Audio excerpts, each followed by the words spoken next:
for they were promised they'd be home by Christmas. Instead, they were walking into a frozen grave. In late November 1950, the world believed the Korean War was reaching its final decisive chapter. United Nations forces, led by the United States, had crushed the North Korean army, driving it back across the 38th parallel and through the shattered ruins of Pyongyang. Victory didn't just seem possible, it felt inevitable. The march toward the Yalu River carried the weight of absolute momentum, the kind that makes men believe the war is already over. At the center of that confidence stood Douglas MacArthur, the architect of the daring Incheon landing, radiating near-divine certainty from his headquarters in Tokyo. His promise echoed through frozen camps and muddy foxholes alike. The boys would be home by Christmas. Morale was high, but dangerously high, because far ahead, beyond the maps, beyond the intelligence reports, deep inside mountains no one truly understood, something was waiting. On the Eastern Front, the 1st Marine Division, commanded by the unshakable Major General Oliver P. Smith, alongside elements of the U.S. Army's 7th Infantry Division, advanced into the jagged, unforgiving Taebaek Mountains. Their objective was the Chosin Reservoir, a desolate man-made lake surrounded by towering peaks that vanished into a frozen sky.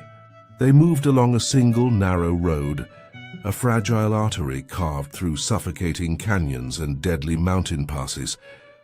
The deeper they went, the more exposed they became, stretched thin, isolated, vulnerable, and without realizing it, they were marching straight into one of the most devastating traps in modern warfare, set by an enemy that had mastered the art of becoming invisible. While MacArthur's intelligence officers dismissed reports of Chinese intervention as exaggerations or scattered skirmishes, a silent force was already closing in. Mao Zedong had made his move, unleashing one of the boldest gambles of the Cold War. Under the cover of absolute darkness, beneath the jagged shadows of North Korea's ridgelines, the 9th Army of the People's Volunteer Army had already entered the battlefield. 12 divisions, over 120,000 men, became something almost unreal. A ghost army.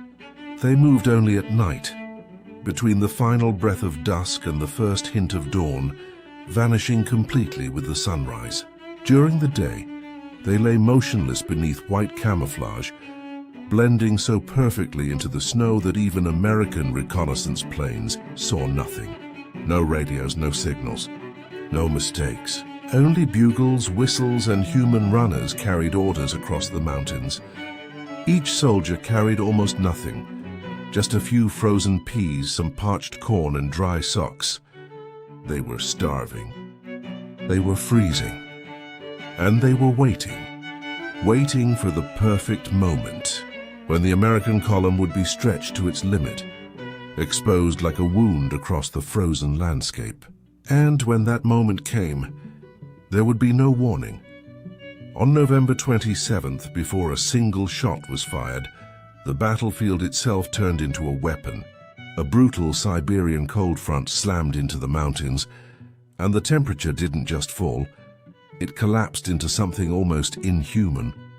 -20, -30, nearly -40 degrees Celsius.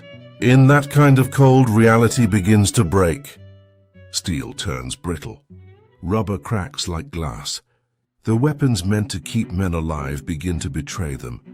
The oil inside M1 Garand rifles thickened into frozen sludge, locking bolts in place.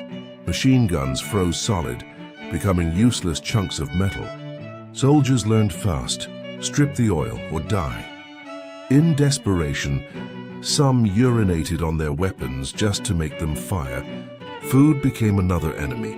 Rations froze into solid bricks. A man had to press a can against his skin for hours just to eat. Water was nearly impossible to keep. And then came the real nightmare, the wounded. Morphine froze solid.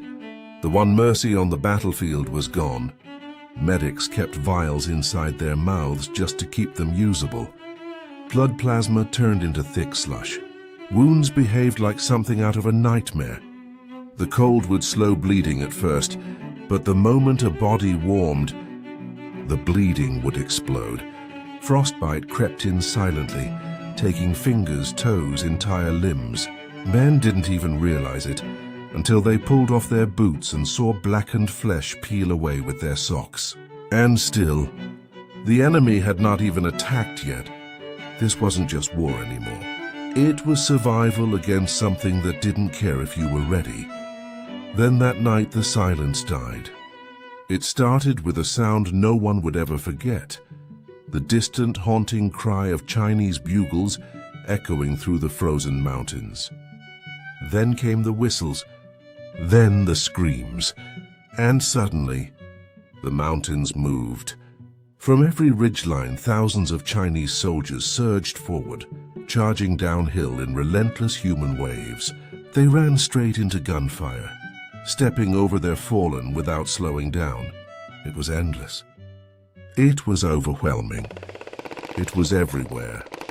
In the darkness, there were no lines, no safety, only chaos. Combat became primitive, bayonets, shovels, bare hands, anything to survive one more second. At Udumne, and across the eastern side where Task Force Faith fought for its life, units were cut off almost instantly.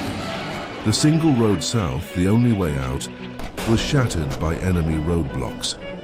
There was no retreat, no rescue, no escape. Surrounded by an enemy 4 times their size, many believed this was the end. Back home, newspapers began preparing obituaries.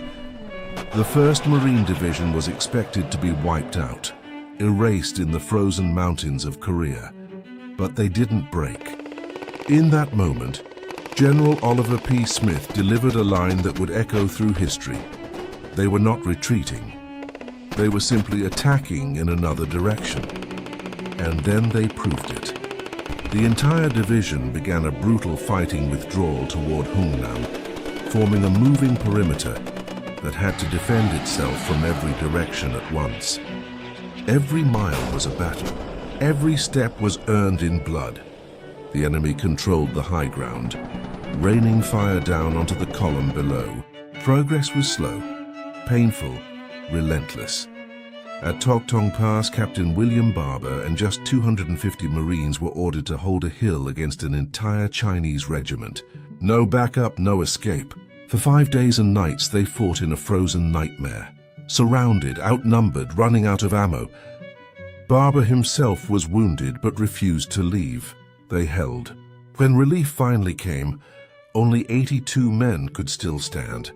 But they had done the impossible, and without them everyone would have died. Further south, the final obstacle waited. A bridge destroyed over a 1,500-foot abyss. No bridge meant the end. Tanks, trucks, and over 1,000 wounded would be abandoned. But then, in an act of pure desperation and brilliance, U.S. aircraft dropped sections of a steel bridge directly into the battlefield. Under fire, with frozen hands, engineers assembled it piece by piece. It shouldn't have worked, but it did. And the column kept moving. They carried their wounded. They carried their dead. And they left no one behind. By the time they reached Hungnam, they looked like ghosts, frozen, burned, hollow-eyed, but alive. Still fighting, still together. And then came something no one expected. Nearly 100,000 civilians flooded the port, desperate to escape. To stay meant death. So the Americans made a choice. They took them with them. In one of the greatest evacuations in history, ships were emptied to carry refugees. One vessel alone carried 14,000 people. No heat, no doctors. 3 days at sea. When they arrived, not a single one had died. 5 babies had been born along the way. Life in the middle of hell. The Battle of Chosin Reservoir was over. But for those who survived, it never ended. Over 15,000 American casualties, Tens of thousands of Chinese dead, many claimed by the cold itself. The survivors became known as the Chosen Few, a brotherhood forged in ice and fire. Many would say they never felt warm again, that the cold stayed with them forever. They had been surrounded, outnumbered, pushed to the absolute edge of human endurance. And still, they walked out, not because the war was easy, not because they were safe, but because they refused to die where they stood. If this story made you feel something, hit like, subscribe, and tell me in the comments, could you survive the Chosin Reservoir?